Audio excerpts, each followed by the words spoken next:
every time I watch that, I forgot the guy's name from PlayStation.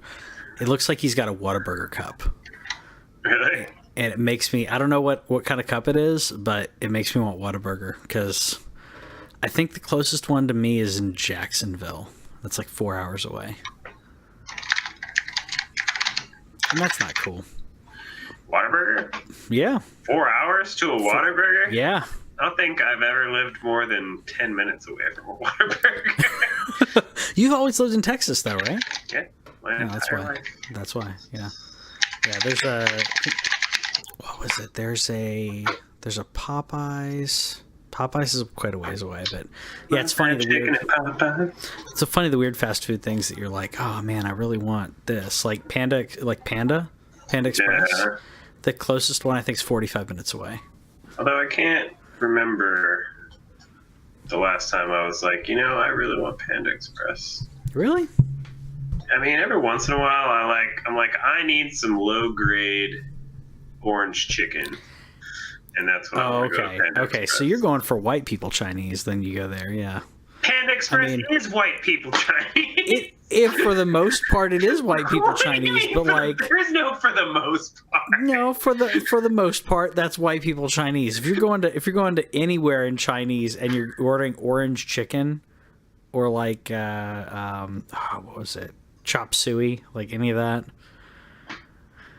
If you go to Panda Express, that is white people Chinese.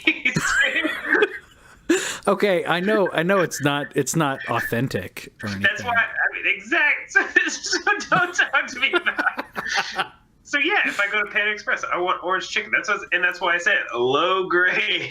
Oh, so you're saying if you're gonna scoop the bottom of the barrel, you're gonna hit the bottom. Right? Exactly. I'm just gonna get the orange chicken. Like not even gonna. There's honestly not a lot of great real like Chinese. There's some great Korean because I live near K-Town. Oh yeah, but yeah. Not a lot of great like super authentic Chinese food. But if you can get a good dumpling place, then I'm in. Yeah, so there is a place near us that does dim sum, and I'm gonna check that out.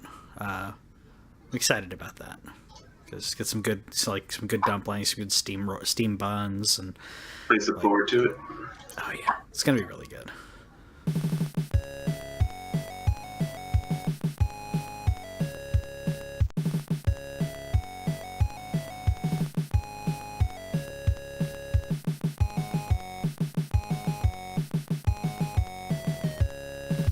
Welcome to the LAN Cave, the weekly show where we give you gaming news, nerd news, all kinds of stuff. Basically, we just rant about stuff, nerd-like, and you tune in and you enjoy it, because that's always important. Joined, as always, by Owen. We not only give you nerd news, but we give you the bottom-of-the-barrel orange chicken news. Oh, yeah. Because if you want Chinese food, you gotta get the orange chicken. I mean, it's like, I guess if you're getting McDonald's, like that's the equivalent, right, of like the worst hamburgers. I mean, McDonald's. I don't go to McDonald's very often, but yeah, maybe a couple times a year. But no lie, I would rather go to McDonald's than go to In-N-Out. Ooh. Shots fired. Shots fired. I mean, okay, I can see where people are like, okay, I'm an In-N-Out fan, I'm a Whataburger fan, but like I see the merits of each one. I know people like one more than the other, but I don't see the merits of In-N-Out at all. You don't? Zero. The animal style, that's the only thing that's good. Like, oh yeah. Put that on the front, but otherwise the fries are cardboard. And the burgers are, I mean, they're just very plain. Like, it's nothing special. No, I'll agree. Like, I have to get the fries well, because you can order, like, that's one thing I liked about it, though, is, like, I could order exactly what I want, and it's going to be right. Sure. And it didn't throw off people. Like, you can if I want that, I'll just go to Five Guys and get a cheesy patty and get Cajun fries. Yeah, that's true. That's true. I do have a Five Guys near us, so I'm happy about that. Yeah. I know that you guys came here to listen to us talk about fast food, and maybe that'll be a next topic for a You Made Me Do This. Let us know. By the way, that's a weekly we could thing talk about the stuff we used to eat when we did like gaming sessions. Oh, yeah, that's a good one. Gamer food. We'll do that one another time. So, in addition to gaming news, we also do a segment that's all about you making us talk about something. It does not matter what it is. Whatever the subject matter, we'll be able to talk about it. Trust me. We've done everything. We've done gaming stuff. We did Feel Good TV, where we talked about shows that just give you the warm and fuzzies, and like Queer Eye, and all the way back to TGIF, like the really good stuff. So let us know in the comments if you want us to talk about a specific topic. Let us know in the comments, and then hashtag it. You made me do this, because it's up to you to make us do stuff. Oh, and what you been playing lately? So I have finished all 109 levels of Golf Peaks, which is not really an accomplishment, but you beat me to it. It took. I mean, honestly, it didn't take that long at all. A lot of these levels are very short. I loved this game. I totally got my $5 worth. The music was dope. It's just really chill. There are a couple like frustrating puzzles for the most part. Once you kind of figure out the mechanics, you'll get through it rather well. I went ahead and hit up the developers on Twitter about it. They have like all of 40 followers, and I was like, "Hey, finished all your levels. I could go for some more, please." So maybe, hopefully, that encourages them. Maybe release a little DLC sometime. And then I logged on. The changes have not happened yet, but they did actually just release a story trailer for it. Yeah. Just yesterday, as a matter of fact. But I logged on to Sea of Thieves with the homies. Rolled around, did some raiding. But really, this game is about to change, and it's really exciting. I may have to check it out, because I thought the game was good. I felt like it was, when we played it, it was fun, because when I was playing with people, especially cool people, it was really fun. But soloing was monotonous and boring. You have to play with other people. Oh, yeah. I'm hoping this kind of opens it up where you have a little bit more variety. Obviously, there's story involved and everything, but I'm excited. Like I said, I enjoyed playing it. At the same time, I would like there to be an option if I want to just chill and do some missions on my own. I think that should still be something that's kind of viable and interesting. But at the same time, I think at its core, this game is always going to be best. Like you said, you get your peeps together and you rock it. Like that's what it's all about. Yeah, because they're adding this story thing, which we haven't exactly learned how it all functions yet, but it probably exists where you like log into, because every time you log in at a outpost and you start in the tavern, there's probably somebody at the tavern that you talk to that you start. But what they're also adding that they have not released a whole lot of details on yet, but that me and my friends are super excited about, because just like I've told you and you agree, you have to play this with friends. And when you play with my friends, you stomp things. Oh, we don't lose fights. Not saying that we're like the best in the game or anything, but like against all casuals, there is no contest, and they're adding a arena mode. Also, so arena in boats, we are so excited to see how we hold up against other crews. No, you guys are pretty pro. You guys are pretty pro, right? Like I only got to play twice with you, but like each time it was like I felt like I was lagging, like behind, because I could not keep up in regards to the shots, like the accuracy and like everything. Like, yeah, it's a great team. It's okay. As long as anytime we play with somebody who really doesn't play as often, as long as you're like repairing, as long as you're like, as long as you're doing something, I wasn't just playing music. We're not going to hate it. We played with lots of people that literally just like stand around and they're just like collect the thousands of gold that we get for them, which sometimes there are nights like that. But I mean, I'm always about like, let me try to do what I can. Yeah. And like, I'll communicate. That's the thing. I will communicate. I will over communicate. I'm like, dude, where do you need me? Where, like, because I'm behind, as it were, like I gotta communicate like that. Because otherwise, like you said, people are gonna think that you're just mooching.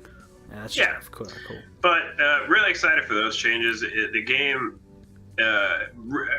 at its core, the game is a lot like it was at launch, but if you're playing with your friends, it's always a chill time. Sailing around's always great. I'll continue to report on it as soon as this story comes out. I think it comes out next month.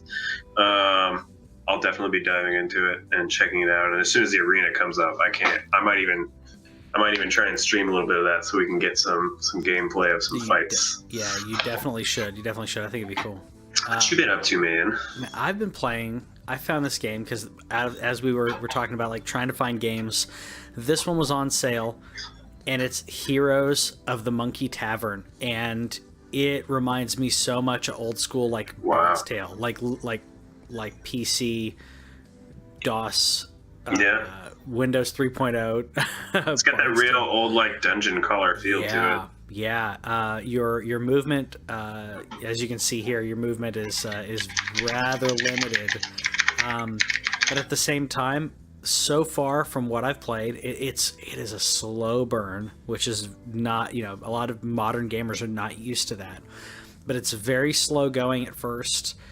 Combat, to me, I don't think combat is that great, but it is more based on your stats. More than anything, you have kind of cooldowns that happen, as you can kind of see here. They're like attacking, so you have it's action based, but at the same time it's timed before you get your next action, kind of like the newer Final Fantasy games where it's action E, but at the same time everything's on a cooldown. What is this on? This is on Switch. It's on Switch. I've liked what I've played of it, but I will say that people who didn't grow up with it it may be a little hard for them, or they may not be as entertained because they're not used to those kind of games and that kind of pacing.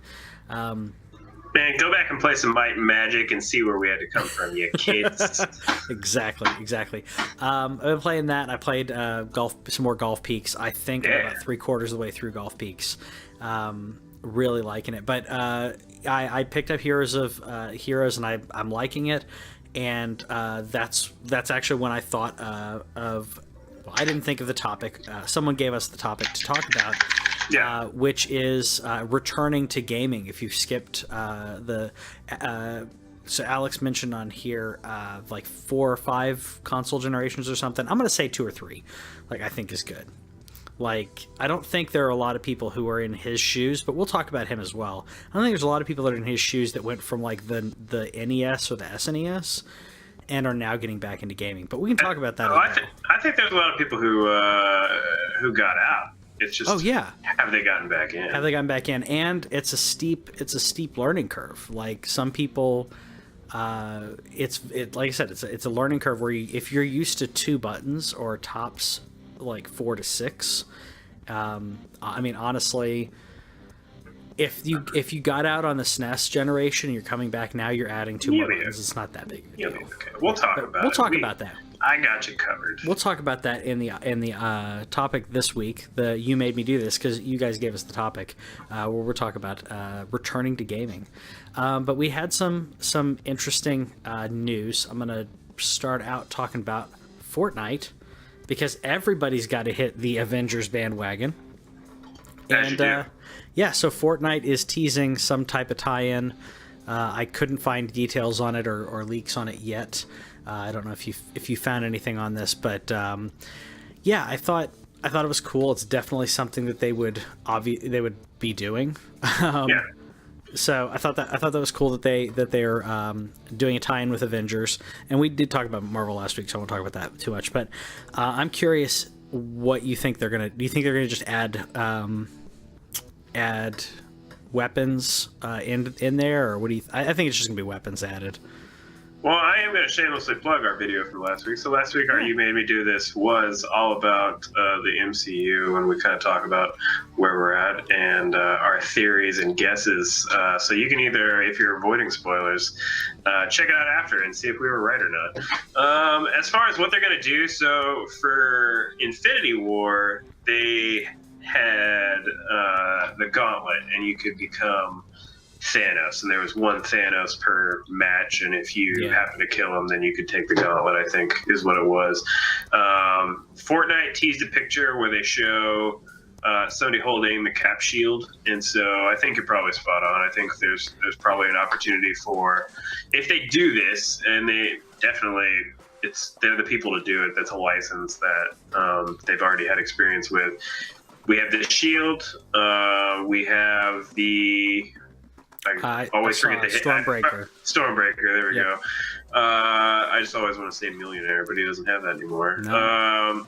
We have probably there's always Tony's glove would be cool, for Iron Man glove.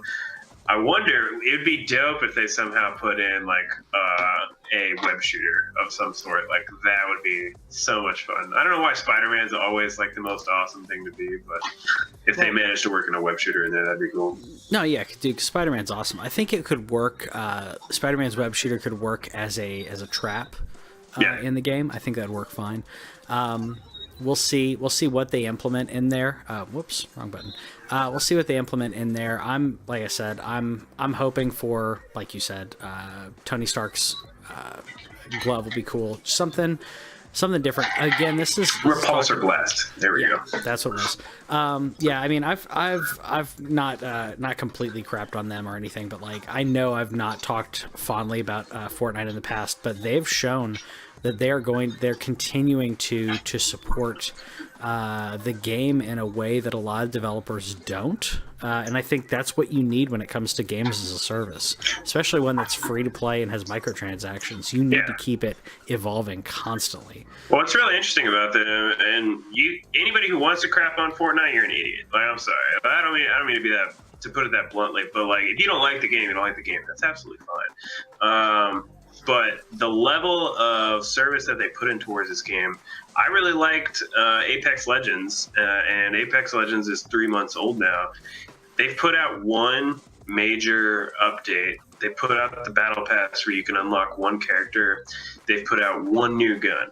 So that's what they've done in 3 months, they're getting off the ground, and I get that. And that's where people have to realize, before Fortnite introduced Battle Royale after PUBG got popular, the end of the world was kind of which is what Fortnite's more single player story mode's called. But now they add a new weapon every week. They add, I think, skins every single week. They add so much stuff that you have access to in Fortnite, that Apex, it's still popular with a lot of players, but in terms of the streamers, it's gone down quite a bit, and that's just because it doesn't evolve enough. It needs to evolve faster, and so people need to just keep taking watch. If you want an online free to play games as a service type thing, you need to be prepared to put out new stuff all the time, because otherwise people are just going to go back to Fortnite. I'd say monthly. I mean, seasons are one thing, and to me seasons can be 2 or 3 months is really what a season is, and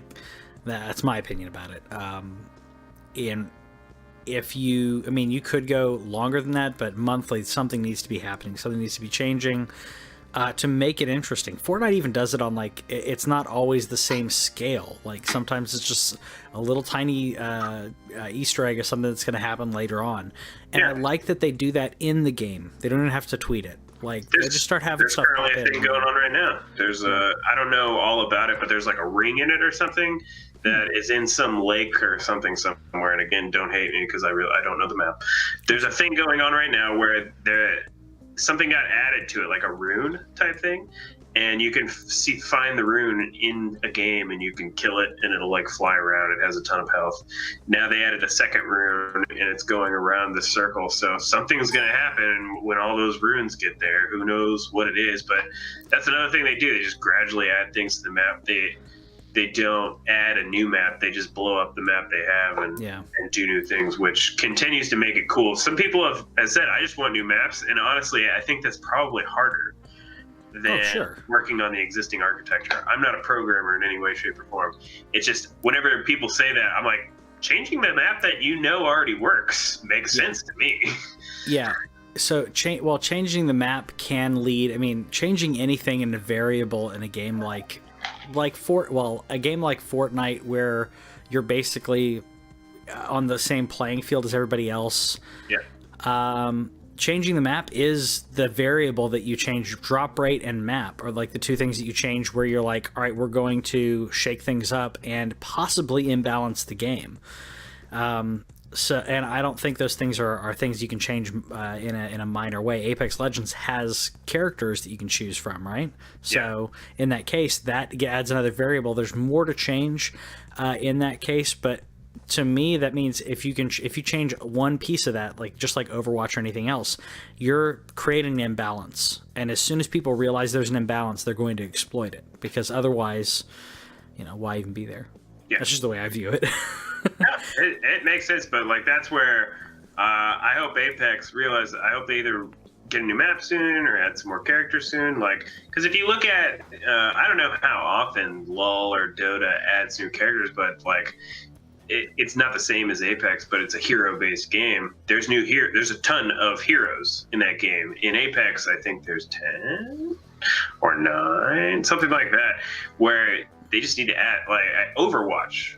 Overwatch has a ton of characters. Didn't Overwatch start out with like 12? Or I mean, they've added since then. Yeah, so yeah, I think they definitely need to add to it.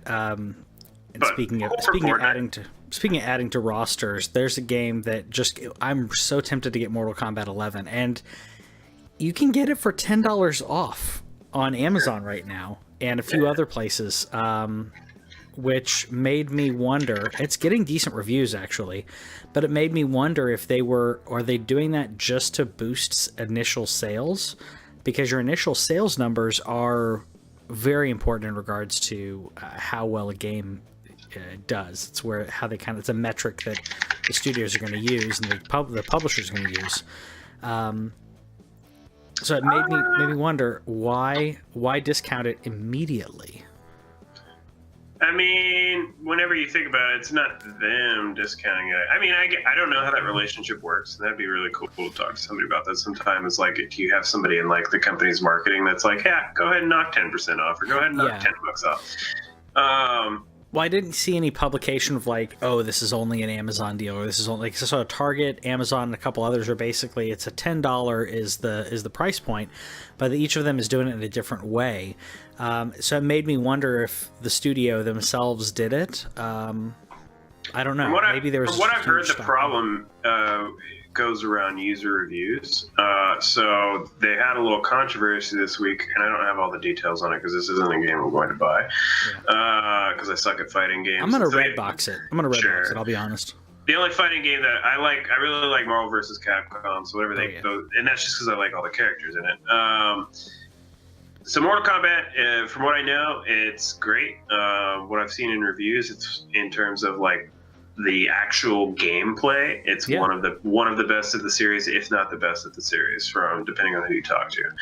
But they have a progression problem and a microtransaction problem. Oh. And so some people, I don't know all the things that are going into it. I think part of what I've heard about the microtransactions is that it's a misunderstanding, that people don't understand how it's working. But I've also heard like the progression, and whatever progression system is in the game, it's something that I unfortunately do not research too much into, but there's something broken about it, and people aren't happy about that. Well, I know that the previous one had a fatality easy mode, or whatever they called it, but easy fatalities or whatever. So, which sounds like something you would do as a setting, if maybe you have dexterity problems, or maybe you just really want to see all the finishers.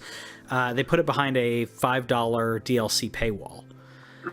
And that's what really bothered me. Again, this idea of let's throw in DLC for something that's not really you're not really adding any content to it.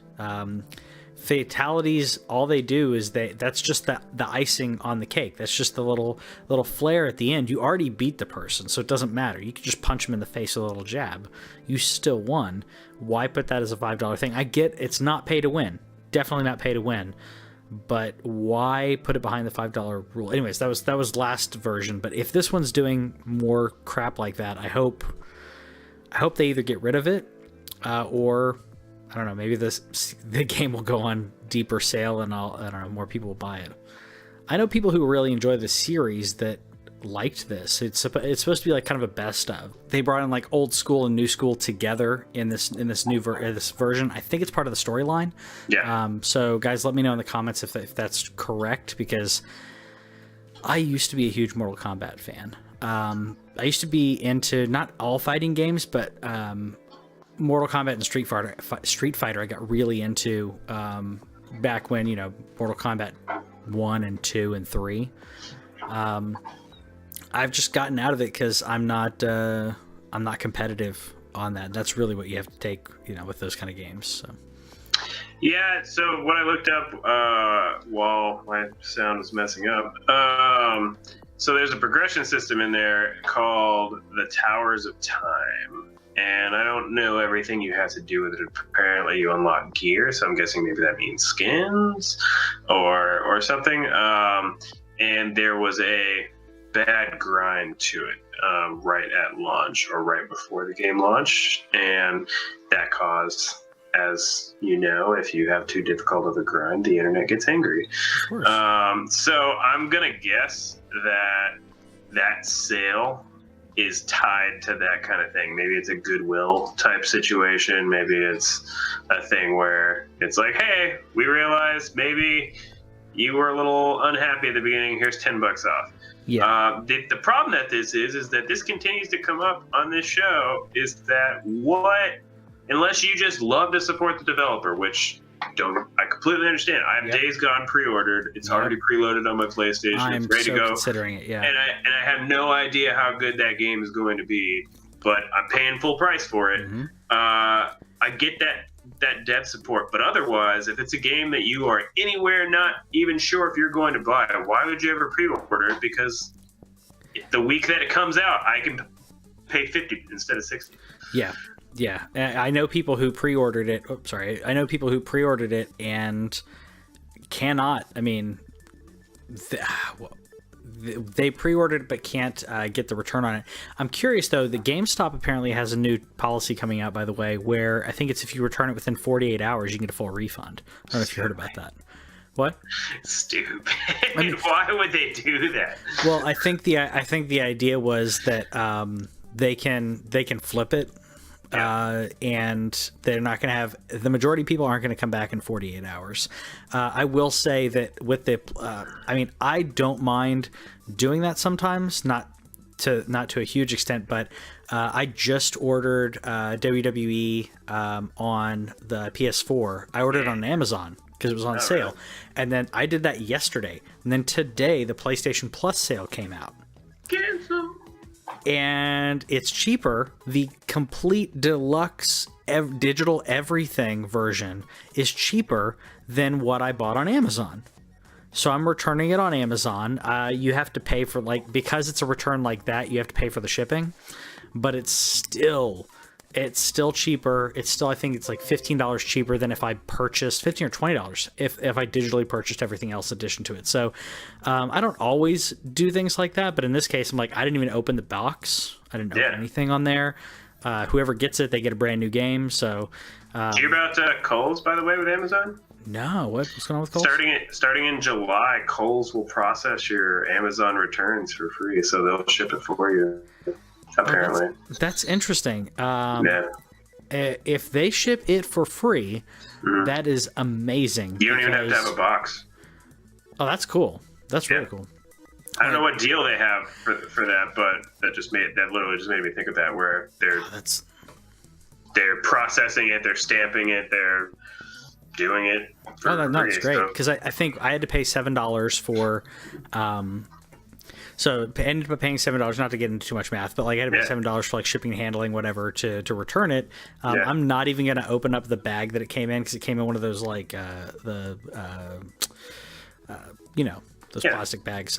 Postal bags. Yeah, I'm just literally going to slap the new thing on it and drop it off at UPS. But if Kohl's is doing processing like that, that'd save me $7. Yeah. And that's pretty awesome, because I did look at that and go, okay, should I return it? Is it really worth it? Yeah, it is in this case. But if Kohl's is going to process it, heck yeah, I'll just do that. I'll just drop it off on the way to doing something else. And there's something to be said about some of these sales. And by the way, if you want to check out the PlayStation Plus sale, because if you don't have PlayStation Plus, you're crazy. If you're a PlayStation user anyway. If you don't have PlayStation, you wouldn't have it. But the PlayStation Plus sale is pretty decent, especially if you like sports games. There's a lot of other smaller titles on there too. Assassin's Creed stuff. Yeah, a lot of Assassin's Creed DLC. Been on so much sale. Yeah. But I picked up Titanfall 2, which I've heard has an excellent campaign. I didn't pick it up after what happened with Titanfall 1, and then I heard it came back, and then I was like, I'll get around to it eventually. Got the digital deluxe edition for $750. Same here. Yeah, totally worth it. Totally worth it. And that's the price point. When things hit that low, I'm like, if I played for 2 hours, I've gotten my money's worth. That's the way that I view it, at least. If I go to a movie, I'm going to pay $7 or $8 for a movie. We're actually going to sign up for A-List, by the way. But if I go to the movies, it's like $7 or $8 for a movie ticket, and that's 2 hours of your life, right? 2 hours. $7 or $8. Is Florida cheaper or something? Yeah. Okay. I guess $7 or $8. Like I've got the theater near me is like $7 or $8. There's one a little bit further down that has like the reclining seats and everything. That one's like $9 or $10. Okay.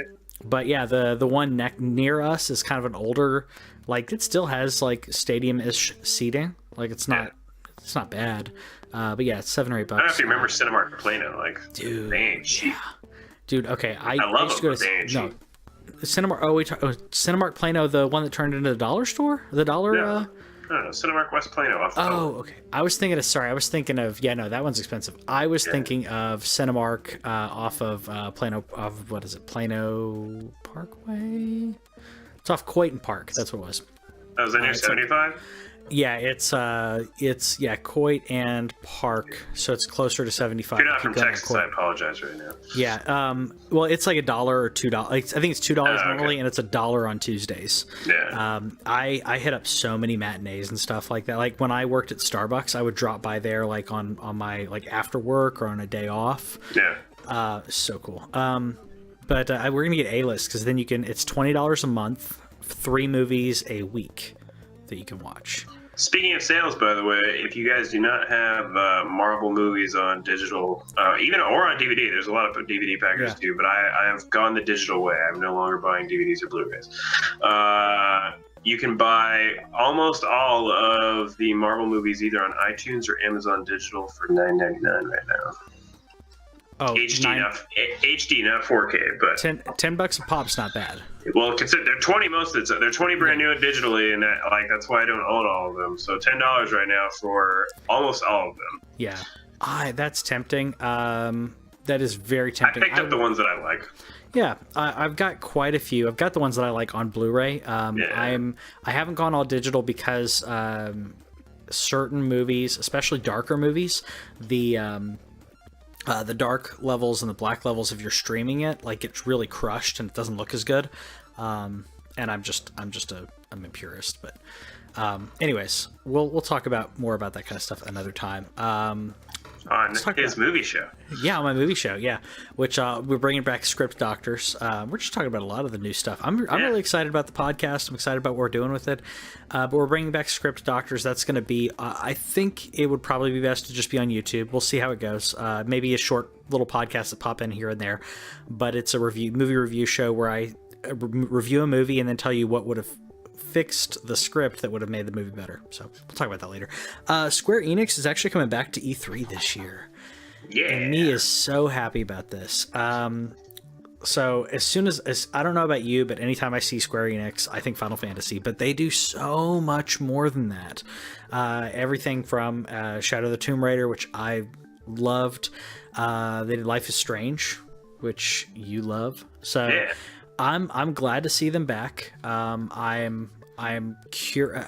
I would like to see some of these developers come in and just really hit some home runs out because PlayStation's not going to be there. Yeah, it's going to be really weird. I only need 2 things. Yep. I need Final Fantasy VII Remake. And I need the Avengers. That's exactly what I need. That's all I need. I don't care about the rest. I'm sure that there's something else. We already know that Tomb Raider's on hiatus. Yeah, Life is Strange 2's taking forever. They're just about to release episode 3 next month. Goodness gracious. It's like they're having a terrible development cycle over there at Don't Nod. The game is going to be taking, all 5 episodes is going to take about a year, which is not good for an episodic game. Yeah. But I'm sure that they'll show a little bit of that. I'm sure there'll be something from Tokyo RPG, the people who made I Am Setsuna, and I can't think of the second one now that was not as well received. I'm sure there will be something from them. Square owns a lot of developers, y'all, and I don't care. I just need Final Fantasy VII Remake, and I need the Avengers. That's all I need. I don't care about the rest. Square Enix is one of my favorite people of all time. They make lots and lots of dumb decisions. Yeah. We see the development cycles. We see Kingdom Hearts 3 and how long it took. We saw Final Fantasy 15 and how long it took. And yet, time after time, I don't care because they own my soul in one way or another. Well, and when it comes to the Marvel Ultimate Alliance, because we were talking earlier about the movie, about the Marvel games that you like and everything. You were talking about Marvel vs. Capcom, but man, Marvel Ultimate Alliance. Every single person that I know who played that game absolutely loved it, and that's a game that definitely skipped the current, or up to this point, has skipped this current console generation. And with everything going on with the MCU, it's really fitting. I know it took a while. But wow, this is going to be so amazing, and especially on the Switch. This is going to be so fun. And they can they're bringing in characters that legally they couldn't do in the movies, because we have X-Men and everything in here. So this is not quite what we're going. I'm not saying we're going to get this in the MCU later on, but it's kind of a taste of what bringing these characters together, bringing in X-Men characters together. You could bring in Strife, you can bring in Magneto, and having the Black Order in this, which I absolutely loved. That was one of the coolest things to me about Infinity War, and I feel like with everything else going on in Infinity War, like Corvus Glaive and Proxima Midnight, and what's the Squidward guy? You know what I'm talking about, right? What? It's the guy that Tony Stark called him Squidward. It was the that wasn't Corvus Glaive. That was can't remember his name. They brought in these new characters. They're really cool, and then didn't get a lot with it because it was just such a full movie. So, man, I'm so excited to have that, and to have a game that you can tear through all these Marvel villains. It's gonna be really cool. I'm excited. Oh, Ebony Maw? Is that who you're talking about? Ebony Maw, yes, the Maw. You know what was funny about that Squidward joke is that's the guy who voices Squidward. The guy who plays him? Yeah. What? I think so. I think the guy voicing Ebony Maw was Squidward. Maybe I'm completely wrong, but I thought that was part of the joke. I thought it was just that he looked like that. I'm gonna double check. I thought it was just because he kind of looked like Squidward in that. So Squidward is. What is this crap?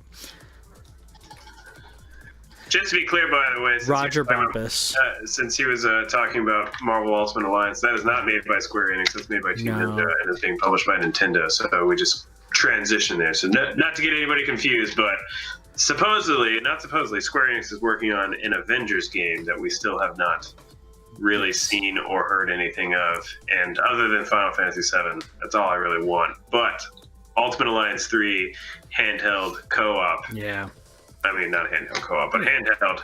Awesome. Co-op's gonna be great. It is. Roger Bumpus is the voice actor. That's not who played Ebony Maw. Okay. But either way, absolutely loved that. I love the banter. I can't wait for Marvel. I cannot wait for Endgame. I've stayed away from most spoilers. I've stayed away from most spoilers, but IGN and MovieWeb spoiled something. IGN's both on the same day, and they were like, they had a clickbaity title that I could click on it if I choose to spoil it, right? That's fine if I choose to, but then the picture that they used spoiled something, which I will not spoil here because I have a heart. And because I'll hurt you.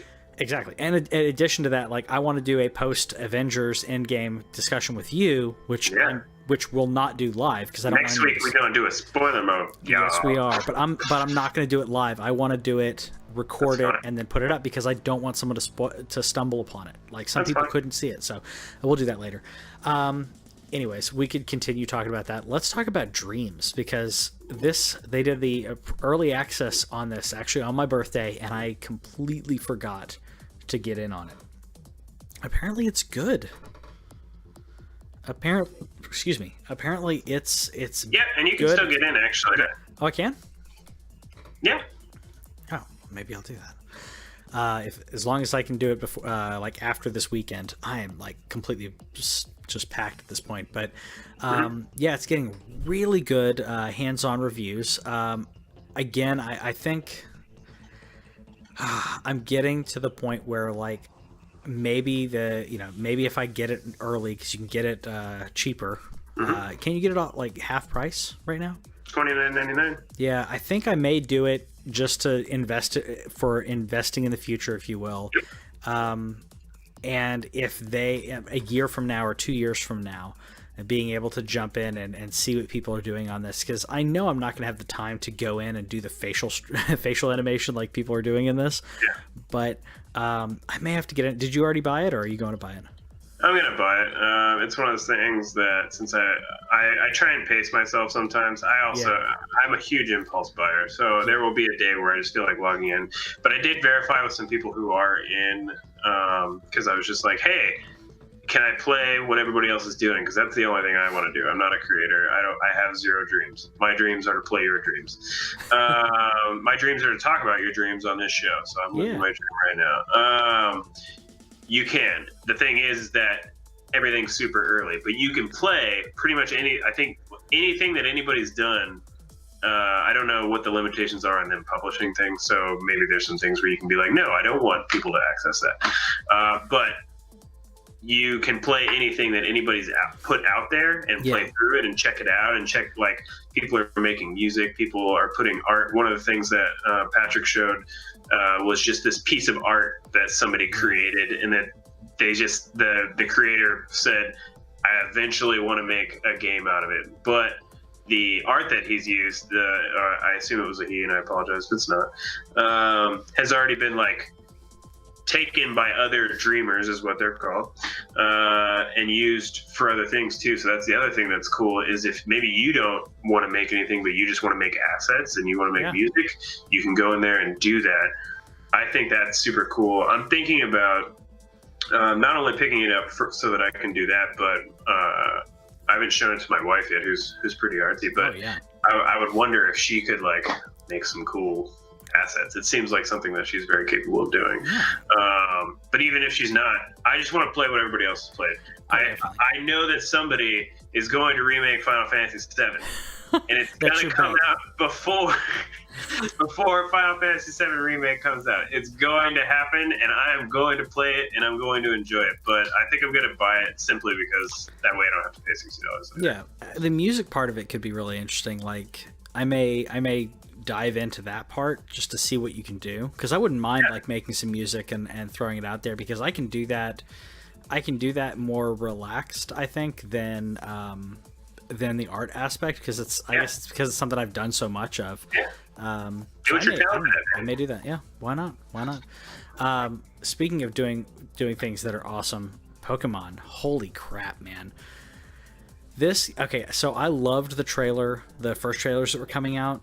Yeah, it looked beautiful, but this just looks better and better the more that I look at it, and especially when people are joking and comparing it to like what a real life, like someone did a thing around the internet, was real life Stitch from Lilo and Stitch. Yeah, like if they did a live action version, it's terrifying.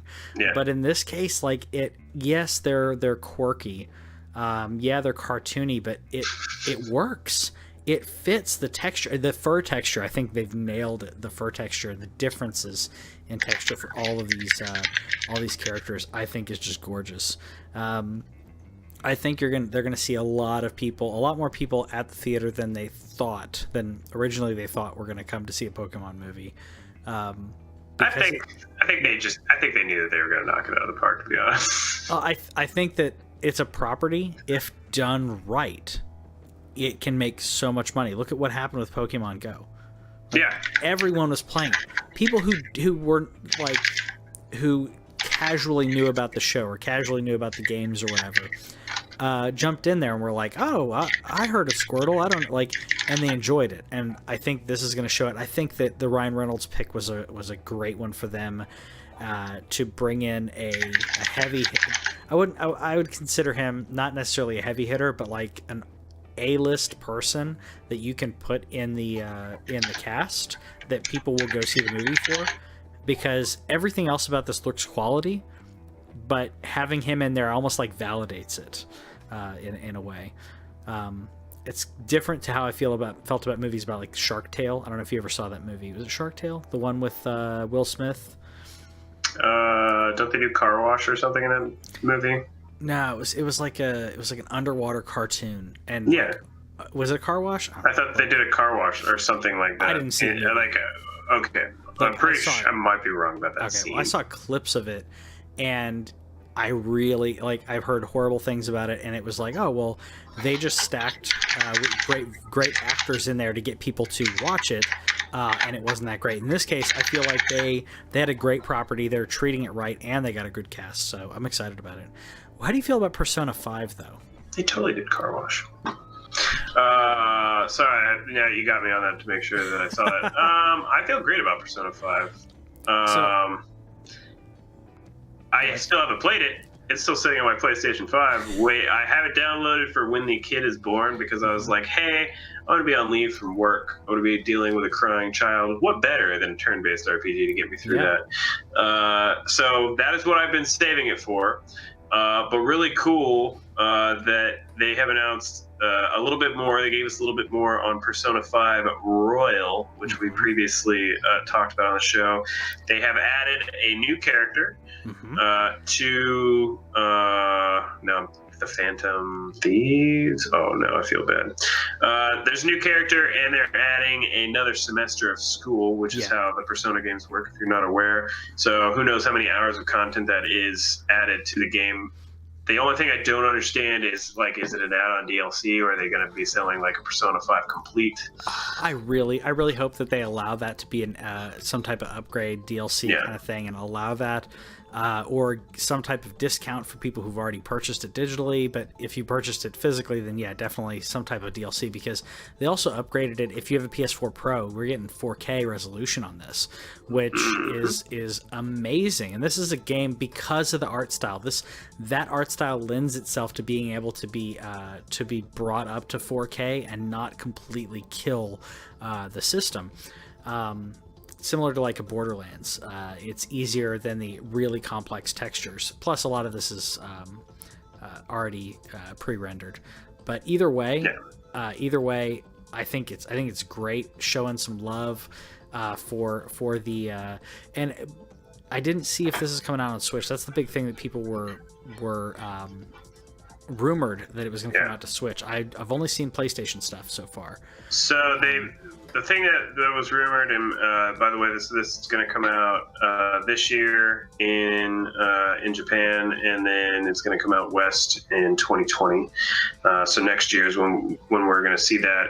We're going to get more details next month, very soon, a couple weeks. And the thing is that we announced a rumor a couple of weeks ago on the show where somebody had found something that apparently had like a Persona 5 S, maybe implying Persona 5 Switch edition. They did not talk about that as of yet, so maybe we'll find out more about that in May. Yeah, I would hope we get something like that. I know you and I talked about like that would be something that would be great for Switch.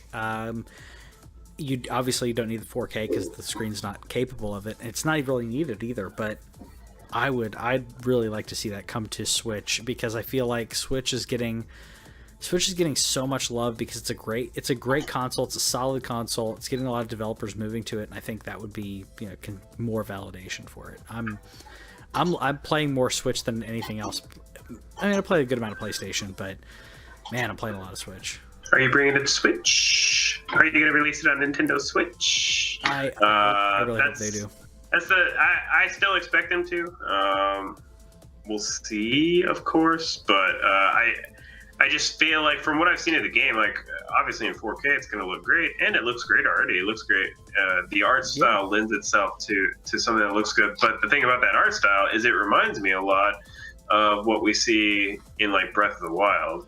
And even though Breath of the Wild is a pretty empty game, we're talking here about a turn-based RPG. So you would think that it's possible to do it. I mean, we're getting Dragon Quest XI on the Switch, and Persona is definitely prettier than Dragon Quest XI, but it's still a large game, and so I think if you can get 11 to run on the Switch, I think you could get Persona 5 too.